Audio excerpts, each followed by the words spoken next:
Well, hello. My name's Brent Powell, and this is another installment of the Babbling Boomers YouTube channel.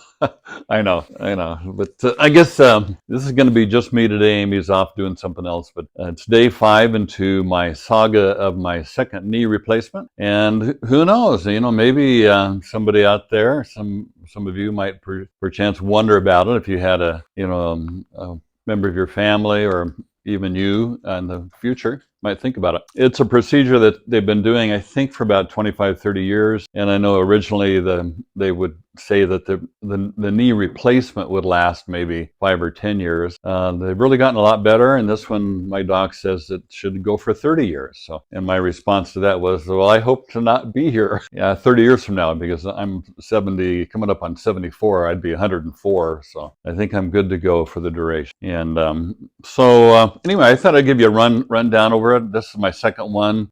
Seems to be going much quicker than last time. I'm not sure why, but we used a local doc this time, and previously I went to Seattle to one of the docs. Well, he's very well known, and he's done many, probably thousands of these by now. But I just really don't want to go to Seattle anymore. We used to live there, but now we love Port Angeles, where we live. So I'm going to try to move pretty quickly through this, so not to bore you, but to kind of cover the main points. So when you decide that you want to get a new knee, it's usually because of pain and arthritis. And for me, I was having a hard time standing up. I just couldn't stand for any period of time. And then if I wasn't able to move around, I would always felt like I was going to fall over. And that was problematic, especially if I was in a public speaking setting and where everybody's looking at you. It's just boom, and that was before COVID, because they can blame the shot for that. But anyway, so it's day 5. We went in Monday. So in preparation ahead of time, what they do, they give you a whole bunch of information on how it's going to go, take some x-rays, and they determine that you are a candidate or not. And I was definitely a candidate. Both of my joints were on bone to bone, and that normally you have a meniscus in there, which is kind of a gelatinous pad that cushions your knee joint. Your knee joint is unique because it's a gliding joint, and it does not, as I understand it, I could be wrong in this. If you know more than I do, you do. But my understanding is that it does not have normal lubrication unless you're moving the knee. That's why bicycling is so good for the knee. But anyway, went in, can't eat anything the night before from midnight on, and then I showed up at 7:45, and they take you into pre-op, get you all ready, and then they take you into the OR. You lean forward, they give you a spinal, and the spinal is kind of a general block from the waist down. And in addition to that, they have a general anesthesia, which I think a lot of them now use propanol. They never know quite how to pronounce that. You get the idea, though. And that's pretty nice, because you don't need to be intubated.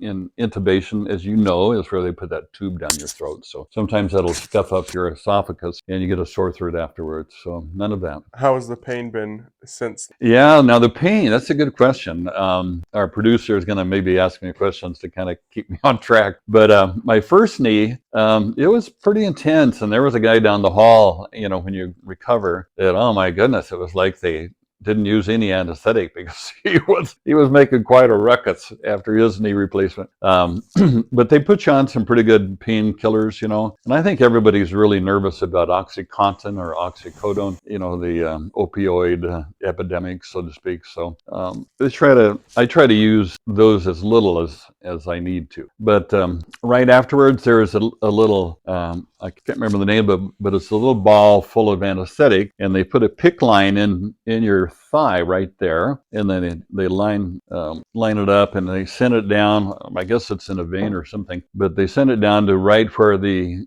surgery was, and it dispenses local anesthetic for like 2, 3, 4 days, and that helps a lot. So the first day after surgery, you think, well, this isn't bad at all.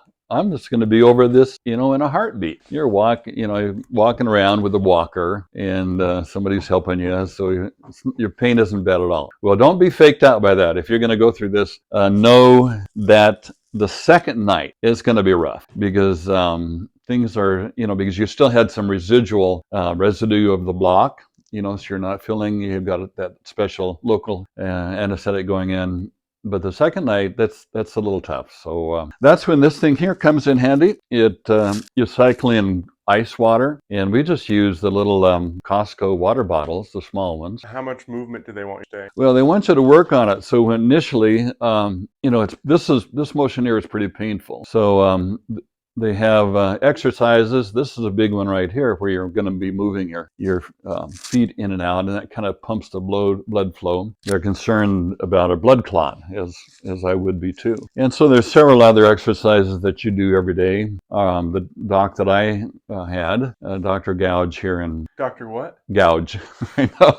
At least he's not an eye doctor, huh? But he recommends the use of a passive motion machine, which just kind of moves your leg back and forth, and then increases the angle. Because the main thing is, like on this one, I'm up to about 130 degrees on this angle right here, and I think they want to get you to 120 degrees. In my brand new one, I'm probably about 80 degrees now, so that is a little painful. So the PT is painful, and but you work on it every day, and every day is a little bit better. So, and then following the next week, I think we have 2 weeks. I have 2 weeks of home health where the PT comes to my home, and of course now it's a day of transparency on what they charge. And for me, it's Medicare and USAA, a supplemental I have. And for this PT to visit me in my home, it's $340. So Per day? Yeah, per visit. And if it's a social worker, let's say not only do I need some PT, but I'm psychologically screwed up, then it's $600. I mean, it's like $1,000 for each time these two Did people you sign visit. up for them? No, I don't need a social worker. I mean, But the home health? yeah, they just do it automatically. Oh, So, you don't even yeah. have to pay for it? No, well, I'm hoping that Medicare and so if you only have Medicare, then you really want to have a supplemental, because this knee ended up costing us $0.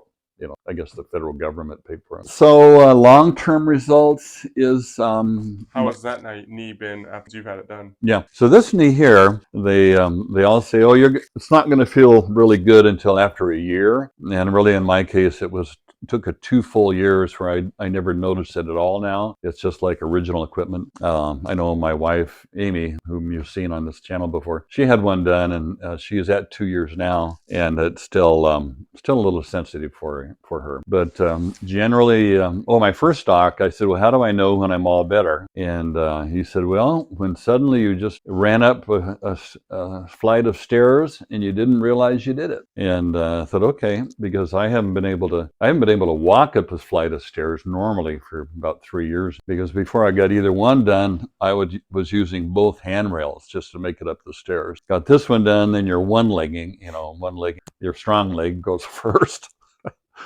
You don't like it, but you feel like you're 110 years old. But thank God for technology, and that we have this ability to get retrofitted with some new equipment, even though we may have worn our original out. So anyway, any other ideas? That's a quick summary of knee replacement, and I hope you don't have to go through it, but if you do, be grateful that the opportunity is there and that we have the technology to do it. So Brent, once again, checking out from Babbling Boomers. We'll see you both in better condition next